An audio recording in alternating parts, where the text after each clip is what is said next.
Corona से लड़ाई लगातार जारी है। दिल्ली एनसीआर में केसेस भी लगातार बढ़ रहे हैं। ऐसे में किस तरह से इसका बचाव किया जाए? हालाँकि तमाम एक्सपर्ट्स ने अपनी-अपनी राय तो दी है, लेकिन हमारे साथ आज एक खास शख्सियत मौजूद है। हमारे साथ है पद्म भूषण, पद्म विभूषण डॉक्टर पुरुषोत्तम लाल हमारे साथ मौजूद हैं। फेमस हार्ट सर्जन हैं।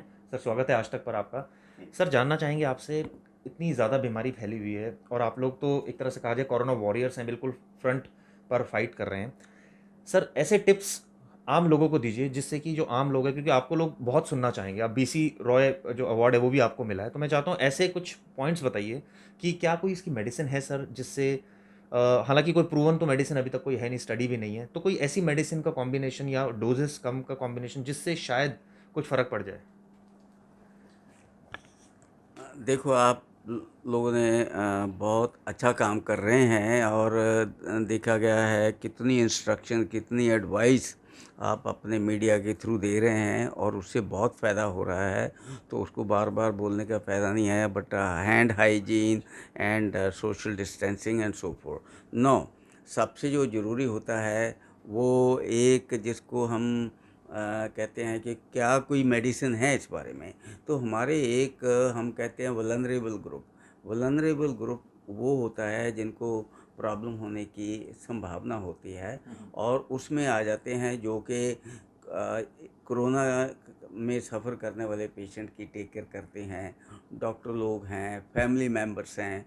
उसके अलावा अगर आप एक्सपोज हो गए हों किसी कारण और साथ ही साथ जो elderly people you no particularly with the comorbidities, diabetes, hypertension, cancer, so forth।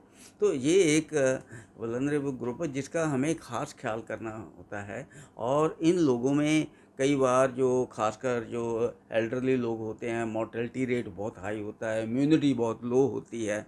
तो ऐसी सिचुएशन में क्या हम मेडिसिन दें, इसमें काफ़ी कंट्रोवर्सी है। जापान ने, फ्रांस ने हैवी डोज ट्राई की, उससे पता चला कि थोड़ा सा वायरल शेडिंग में कम है। इंडिया में भी बहुत ट्राई कर रहे हैं, आईसीएमआर ने अपनी जो इंस्ट्रक्शन दी हुई हैं। लेकिन हम ये बोलेंगे कि ऐसे ग्रुप को you know after consulting doctor, even though there is no solid evidence, तो डॉक्टर थोड़ी सी लो डोज कर लें डिपेंडिंग अपॉन द कंडीशन। कोई हार्ट की प्रॉब्लम है, सो फॉर। तो इसमें हम शुरू करते हैं जो जिसको हम हाइड्रोक्सी क्लोरोक्विन कहते हैं, HCQ।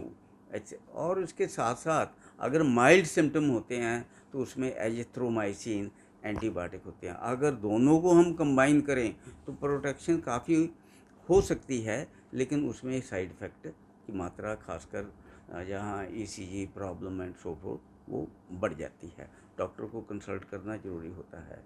तो शुरू में क्या है, हम HCQ की बात करें तो शुरू में हम 2 टैबलेट शाम को ले ली एंड एक गोली जो होती है 200 मिलीग्राम की होती है।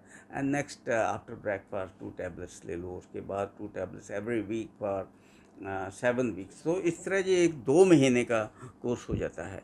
अब हम सोचें, इसमें 18 टैबलेट्स के लगभग होती है, कि डोसेज ज़्यादा है तो इसको कम कर दिया जाता है, क्योंकि लो डोसेज फार्मूला हमारे जो साइज हैं हमारे लोगों के छोटे होते हैं, तो उसमें लो डोज फार्मूला काम करेगा, करना चाहिए भी। और वैसे भी देखा गया इन द पास्ट कई मेडिसिन्स जो हम शुरू करते हैं, पहले उन ज़्यादा डोज होती है, फिर धीरे धीरे उसकी डोज कम हो जाती है।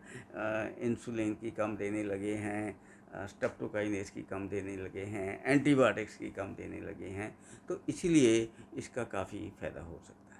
तो सर, ये तो आप बहुत बड़ा क्लेम कर रहे हो, क्योंकि तमाम डॉक्टर्स इस बारे में रिसर्च कर रहे हैं और इनफैक्ट सरकार की तरफ से भी बयान यही आया है कि अभी तक तो कोई ऐसा प्रूवन नहीं है। लेकिन आप जिस तरह का क्लेम कर रहे हो, आप अपने एक्सपीरियंस के हिसाब से बता रहे हो, तो ये सर बिल्कुल स्टडी जो है ये एक्यूरेट है, या इसमें ये भी कहा जा सकता है कि अगर उनके एक तो एज ज़्यादा है पेशेंट की, या बच्चे हैं, इम्यूनिटी वीक है, तो इन तमाम बातों को ध्यान में रख के इसकी डोसेज डॉक्टर डिसाइड कर सकता है? बिल्कुल, ये तो मतलब आपने देखा ही है। इस मेडिसिन्स को अमेरिका वालों ने मंगवाया, अब हम हमारे देश ने और कंट्रीज़ को भेजी है, ब्राज़ील को भेजी है। तो इसकी वैल्यू है तभी वो इस दवाई के लिए बाकी जो रियल एविडेंस है उस हमेशा टाइम लगता है। प्रॉब्लम तो अब है जो एक अनफॉर्चुनेट बैटल तो अब है। तो अब इन selected group of people you know ये चीज़ को कंसिडर किया जा सकता है after checking with the doctor.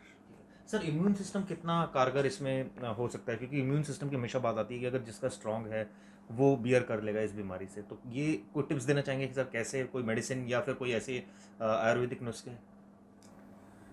देखो सारी जो हम कह देते हैं खेल इम्यून सिस्टम की ही होती है एंड हम ये कहते हैं कि जो क्रिटिकल कोरोना वायरस या कोविड 19 जो प्रॉब्लम है 5% को होती है, जहाँ हमें डर होता है वेंटिलेटर ये वो and then majority of the people they may not even feel much तो ये it depends on the immunity of course the virulence of the virus and आजकल mutations बदल रही हैं country to country and so forth but generally in our area जो immunity is playing a big role and for immunity particularly in lockdown जो हम आजकल हैं तो exercise जो हैं exercise yoga and particular diet avoiding weight gain और उस डाइट में कुछ भी आप ले लो, हल्दी ले लो, मेथी ले लो एंड ये सारे जो एंटीऑक्सीडेंट्स हैं दे हेल्प। देखिए डॉक्टर पुरुषोत्तम लाल है जो पद्म विभूषण है, किस तरह के इंपॉर्टेंट टिप्स दे रहे थे आज तक, पर इनका साफ साफ कहना है कि अगर हल्दी, मेथी या इस तरह की चीज़ें ली जा सके तो जाहिर तौर पर ये कहीं ना एक्सरसाइज भी साथ में करनी है तो बैटल जो है वो आसान हो जाएगी और इम्यून सिस्टम जो है वो स्ट्रांग हो सकता है। साथ साथ इनका कहना है कि जो HCQ जो एक मेडिसिन है, वो जो विदेशी कई देश ऐसे हैं जिन्होंने मंगवाई है भारत से, तो वो अगर डॉक्टर्स अपने थोड़ा विवेक का इस्तेमाल करें, एक्सपीरियंस का इस्तेमाल करें, तो वो लाइट डोजेस उसकी दी जा सकती है, वो डिपेंड्स ऑन द सिचुएशन। तो ये ऐसे टिप्स हैं, तो जाहिर तौर पर ये सभी को सुनने चाहिए और अब फिलहाल इस पर स्टडी भी चल रही है।